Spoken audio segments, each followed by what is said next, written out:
Oi, gente! Oi, turma 101, tudo bom com vocês? Aqui é a Rafaela, professora de Geografia, e na aula de hoje nós daremos início aos nossos estudos do capítulo 1. O conteúdo vocês podem encontrar na página 1 da apostila. Esse capítulo nós vamos nos aprofundar nos nossos estudos acerca do nosso planeta. Nós vamos ver a estrutura da Terra, as placas tectônicas e as formas de relevo. O foco da nossa aula hoje vai ser entender a estrutura da Terra.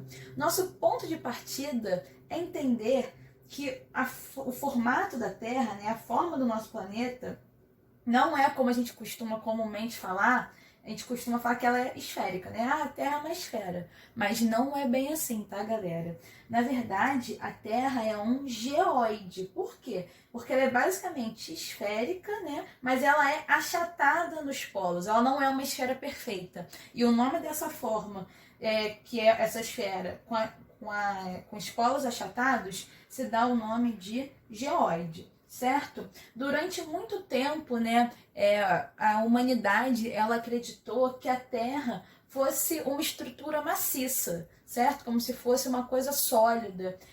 E conforme a gente foi avançando, né, nos nossos estudos de uma ciência chamada geologia, nós tivemos informações suficientes para entender melhor, né, a composição do nosso planeta. Nós vemos que nós temos composições, temperaturas, enfim, nós temos formas diferentes na composição do nosso planeta, e para a gente poder compreender melhor, né, como isso tudo funciona, a gente resolveu, né, organizar nosso estudo por basicamente, né, vendo que o nosso planeta é constituído por 3 camadas. Que camadas são essas? A crosta, o manto e o núcleo, beleza? As camadas, elas estão separadas por 2 descontinuidades, que são basicamente limites definidos por mudanças na densidade e na composição dos materiais. A crosta, ela encontra-se, né, separada do manto pela descontinuidade de Morrokovich, certo? Cada uma dessas 2 descontinuidades ela vai ter um nome. A que separa a crosta do manto é a descontinuidade de Morrokovich. Ela está localizada a profundidades que variam entre 30 e 70 quilômetros. E o manto ele está separado do núcleo pela descontinuidade de Gutenberg, que ela é localizada a cerca de 2.900 quilômetros de profundidade, certo? A gente vai ver, né, como eu já adiantei para vocês, a gente vai ter diferenças de temperatura, de composições, e nós vamos conseguir perceber, né, que o fluxo de calor interno da Terra, ela consegue se propagar com facilidade até a superfície. Por quê?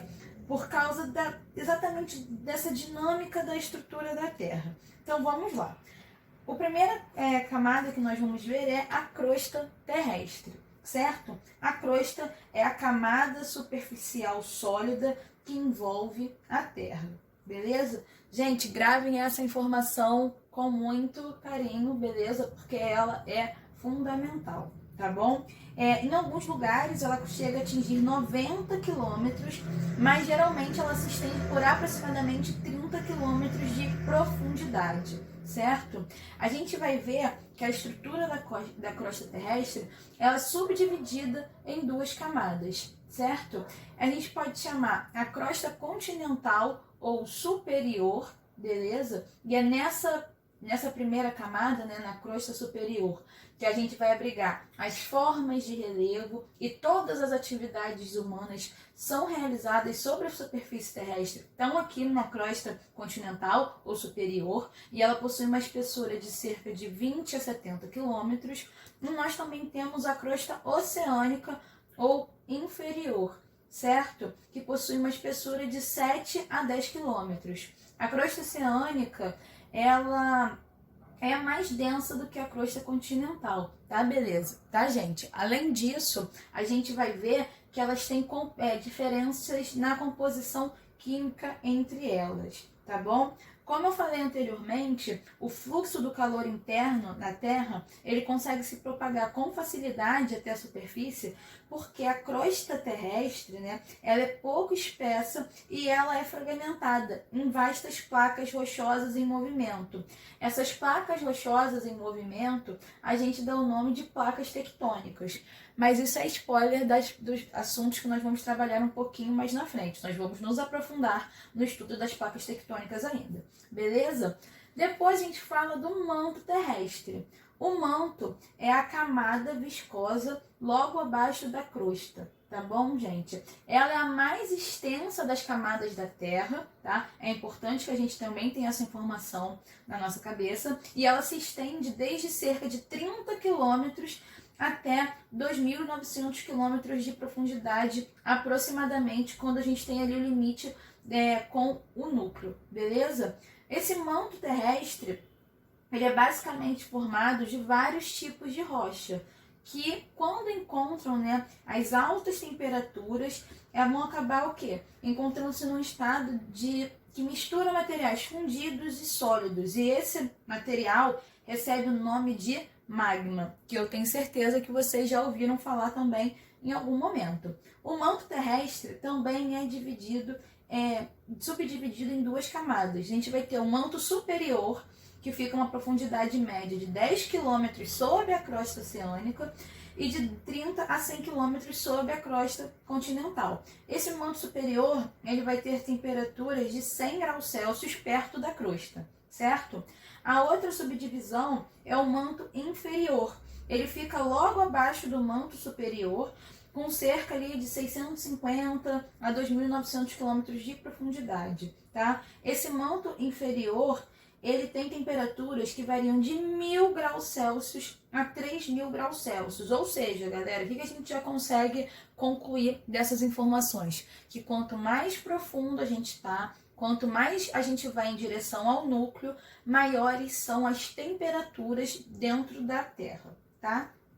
E a nossa terceira camada aqui que a gente vai falar na estrutura da Terra é o núcleo. O núcleo, galera, é a parte central do planeta. E aqui a gente também vai dividir esse núcleo em duas partes. O núcleo interno, composto por ferro e um pouco de níquel, que tem cerca de temperaturas ali em torno de 5.000 graus Celsius, só que ele vai ser sólido. Por quê? Devido à pressão ser muito, muito elevada e vai deixar os átomos desses componentes químicos compactados, tá? E nós também vamos ter o núcleo externo. O núcleo externo, ele envolve o núcleo interno, tá? Gente, o nome já dá dica pra gente, né? Pra gente entender qual é a localização dele dentro da estrutura da Terra, né? O núcleo externo, ele vai ter temperaturas próximas ali a 3.000 graus Celsius e se encontra em estado líquido, né? Ali viscoso. Ele possui uma extensão de 2.900 km até 5.150 km. O material do interior da Terra, ele encontra a possibilidade frequente de chegar à superfície através daqueles movimentos, né, de erupções vulcânicas, através das fendas oceânicas. Nós também vamos falar disso mais à frente, tá bom, galera? E a gente tem um box na nossa apostila para você saber mais. Como eu comecei o início da aula comentando, no início, né, muitos anos atrás, a galera chegou a achar que a Terra era uma estrutura maciça. Só que todas essas informações que a gente tem sobre a estrutura da Terra, elas são produto das propagações sísmicas que ocorrem nas camadas inferiores, que são captadas por um aparelho chamado de sismógrafo, certo? Esse é o mesmo aparelho que mede a intensidade dos terremotos. Tá bom, galera? E nós também temos a atividade devolutiva 1. Nessa atividade devolutiva, eu quero que vocês façam uma breve pesquisa explicando as camadas da Terra que nós vimos na aula de hoje, né? Ilustrações são fundamentais e serão avaliadas. Essa pesquisa de vocês deve ter pelo menos uma página. Tá bom, galera? Nós ficamos por aqui. Um beijo, se cuidem e até a próxima. Tchau, tchau!